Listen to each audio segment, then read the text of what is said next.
Bentornati su www.nelpaese.it con il nostro video editoriale.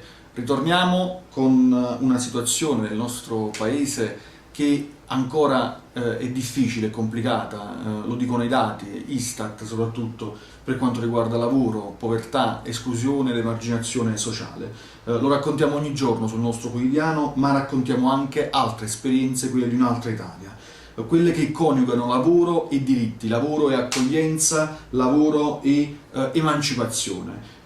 Prima storia che raccontiamo è quella della casa di Nilla, profondo sud, Calabria, una vera e propria eccellenza, un centro specialistico per i bambini e gli adolescenti vittime di abusi sessuali. Una storia che vi invitiamo ad approfondire, a leggere proprio sul nostro sito.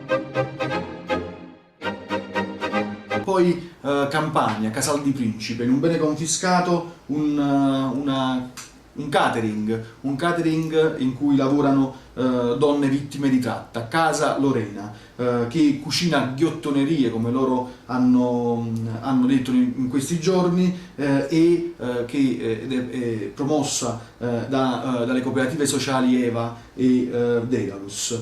Sono storie che servono a raccontare le storie di un paese che crea lavoro e prova a resistere alla crisi, anche inventando con soluzioni a chi non ha più diritti e riesce a riconquistare lavoro e dignità.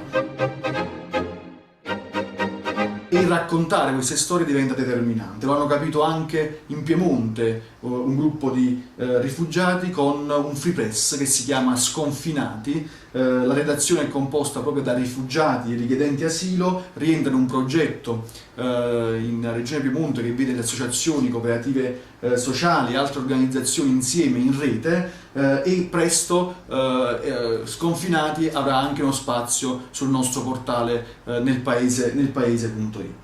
Proviamo a raccontare il paese reale, proviamo a raccontare anche un paese che non si arrende e prova a costruire il proprio futuro. Per oggi abbiamo terminato, ritorniamo la prossima settimana sempre su www.nelpaese.it. Ricordatevi sempre di seguirci anche sui social network, Facebook e Twitter con le nostre pagine e i nostri profili. Arrivederci.